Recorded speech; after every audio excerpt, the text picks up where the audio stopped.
ಆ 26 ಜನ ಸತ್ ಹೋದ್ರಲ್ಲ, ಅವರಲ್ಲಿ 16 ಜನರ ಪ್ಯಾಂಟನ್ನ ಕಳಚಿ ಅವರು ಮುಸಲ್ಮಾನ್ರ ಅಲ್ವಾ ಅಂತ ಅವರನ್ನ ಪರೀಕ್ಷೆ ಮಾಡಿದ್ದಾರೆ. ಅಲ್ಲಿಗ್ ಬಂದಂತ ನಾನು ಆತಂಕವಾದಿಗಳು. ಒಪ್ತೀನಿ.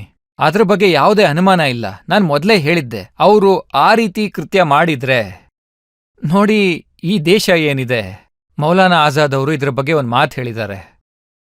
ಅಖಂಡ ಭಾರತದ ವಿಭಜನೆ ಆಗೋ ವೇಳೆಯಲ್ಲಿ ಅವರು ಒಂದು ಮಾತನ್ನ ಹೇಳಿದ್ರು ನೋಡಿ, ನೆನ್ಪಿಟ್ಕೊಳ್ಳಿ. ಯಾವ ಒಂದು ವಿಷಯ ದ್ವೇಷದ ಆಧಾರದ ಮೇಲೆ ನಿಂತಿದೆಯೋ ಅದು ಉದ್ಧಾರ ಆಗಲ್ಲ. ದ್ವೇಷದ ಆಧಾರದ ಮೇಲೆ ಪಾಕಿಸ್ತಾನವನ್ನ ಅವರು ಕೇಳಿದ್ರು.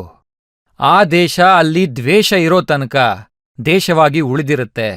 ಯಾವತ್ತು ಅಲ್ಲಿ ದ್ವೇಷ ಮುಗಿದು ಹೋಗುತ್ತೋ ಆ ದೇಶದ ಕಥೆನೂ ಮುಗಿಯುತ್ತೆ ಅಂತ. 6 ದಿನಗಳ ನೋಡಿ, ಹಿಂದೆ ಹೀಗೆ ಅವರು ಅಲ್ಲಿ ಆ ದೇಶದಲ್ಲಿ, ಅಂಥ ದೇಶದಲ್ಲಿ ಕ್ರೆಡಿಬಲ್ ಇನ್ಸ್ಟಿಟ್ಯೂಷನ್ ಅಂತ ನಾವು ಏನನ್ನ ಕರಿತೀವೋ ಅಂಥ ಸರ್ಕಾರ ಇಲ್ವೇ ಇಲ್ಲ.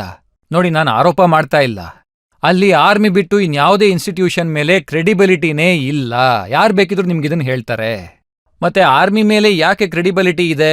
ಆರ್ಮಿಗೆ ಪ್ರೀಮಿಯಂ ಪೊಸಿಷನ್ ಅಲ್ಲಿ ಯಾಕೆ ಕೊಟ್ಟಿದ್ದಾರೆ? ಯಾಕಂದ್ರೆ ಅವರು ಜನರ ಮನಸ್ಸಿನಲ್ಲಿ ಒಂದು ವಿಷ ಬಿತ್ತಿದ್ದಾರೆ, ಅಂದ್ರೆ ಭಾರತದಿಂದ ನಿಮ್ಗೆ ಅಪಾಯ ಇದೆ ಅಂತ.